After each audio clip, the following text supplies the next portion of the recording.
AI versus humans, who do you think wins in the next 5 years? So right now in the US, there are companies that are replacing entire teams with AI. And this is not happening in a futuristic way. It is literally happening right now in our faces. So the real question is, in the next 5 years, who do you think would actually win? Is it going to be humans or is it going to be AI? Now in this video, we're going to be breaking down what's already happening across the US. So the jobs that are mostly at risk, what AI can actually do better than humans, and where humans still have the advantage. Because trust me, the answer might not be what you think it is. If you want to stay updated on what's happening with AI and how it affects you, make sure you subscribe because things are changing really fast. So across the US, we see that companies are now under pressure to do one thing. They want to reduce costs and also increase speed, and AI is helping them do that very easily. So we're seeing customer service now being automated, content creation now being done by AI, even basic coding now being handled by AI tools. So companies are saying that they don't need 10 people anymore. They need 2 people plus AI to handle all that tasks. And that's already changing the job market in America. So let's see what people are saying about this.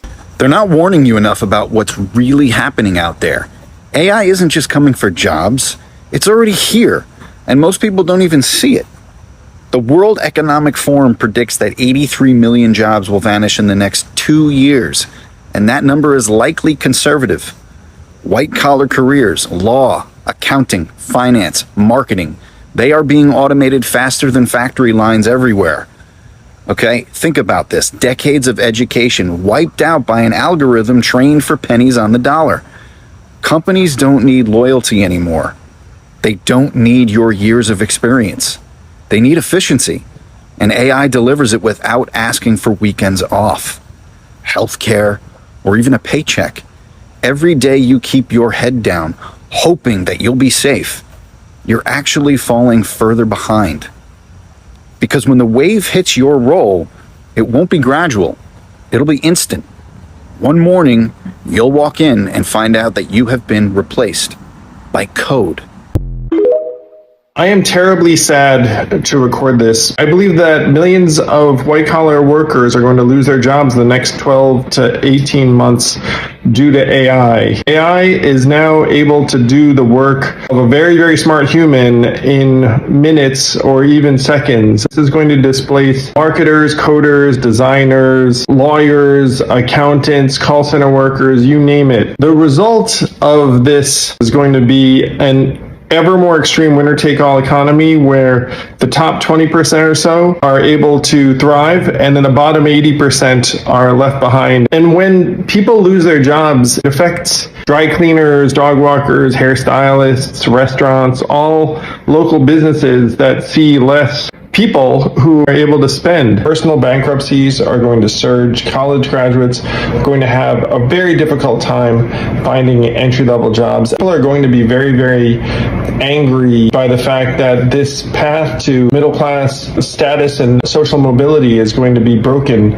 We should be doing much, much more, including a universal basic income. The AI job apocalypse is real, and it's underway right now.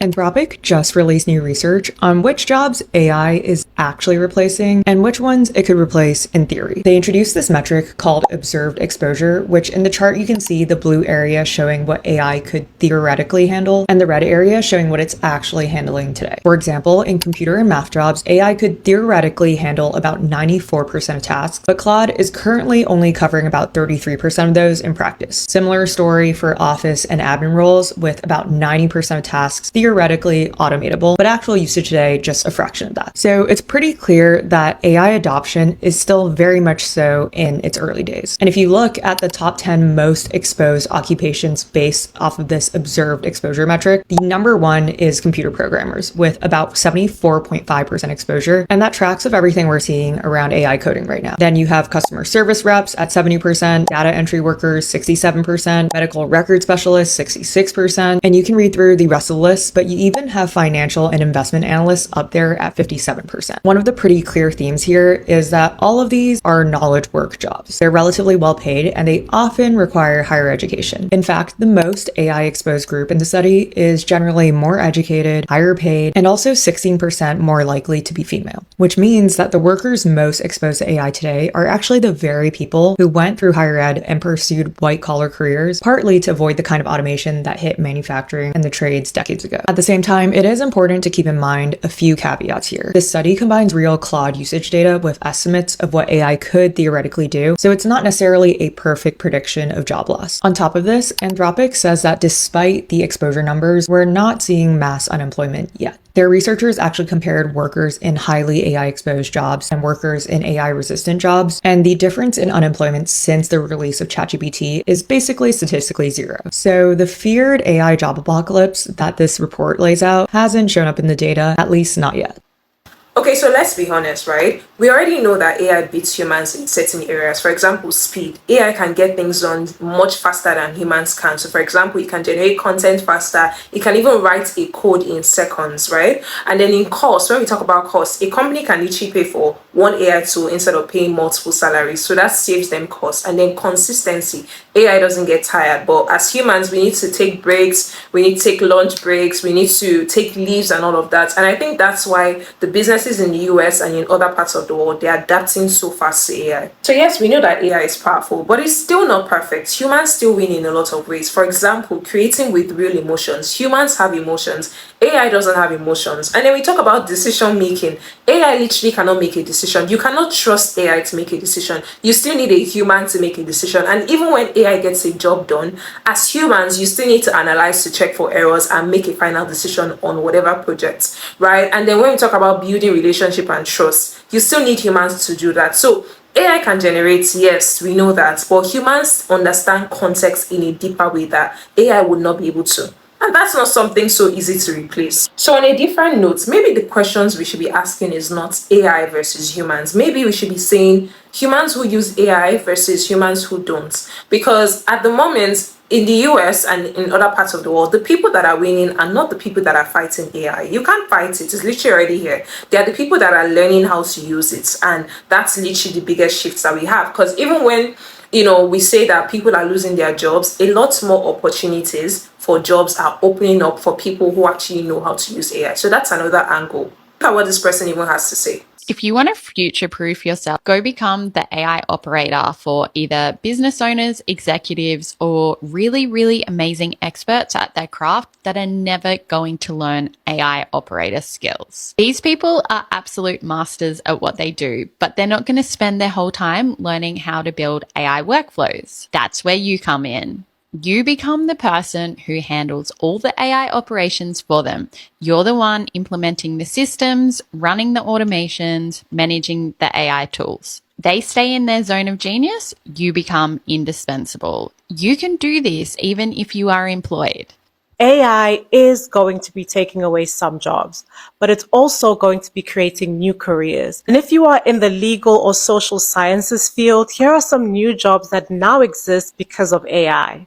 An AI legal compliance officer, which is the job that I have. Companies developing AI tools, or even those that are just using AI tools internally, are going to need to comply with new AI regulations that are popping up all over the world. So legal professionals that have a background in AI, in technology, in privacy, in data protection are going to be in high demand. And their job is going to combine understanding these technical tools along with the legal requirements in order to ensure that companies are compliant with new laws and don't face millions of euros worth of fines. Next up, we have an AI ethics manager. Now, companies and government authorities that use or develop AI tools will need to make sure that these tools are meeting ethical requirements and are not giving rise to biased outcomes that could negatively impact people.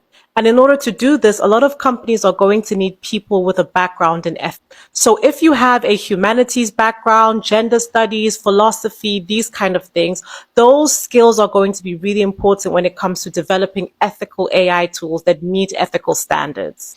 And finally, we have AI mental health specialists. Now, a lot of people are using AI chatbots like ChatGPT for mental health and therapy reasons. Human experts in the mental health space are necessary to review cases, to guide the responses of these AI tools, and to ensure ethical and accurate care. So if you are a social worker or someone in the mental health space, this might be a good career path for you. So I'm just going to recommend people to position themselves ahead of time, because it's the people who understand how AI works, how to use it, how to leverage it properly. They're the ones that have the biggest advantage right now. So I'm just going to recommend people to position themselves ahead of time, because it's the people who understand how AI works, how to use it, how to leverage it properly. They're the ones that have the biggest advantage right now. And that's exactly why I created a guide that breaks everything down in details. Not just what AI is, but how it actually works, how you actually use it, how people are actually leveraging it to create income for themselves right now, even if they're starting from zero with literally no tech experience. So if you're serious about understanding these shifts and positioning yourself early, all you need to do is just look for the pinned comments. You see the link there, and I'll see you in my next video.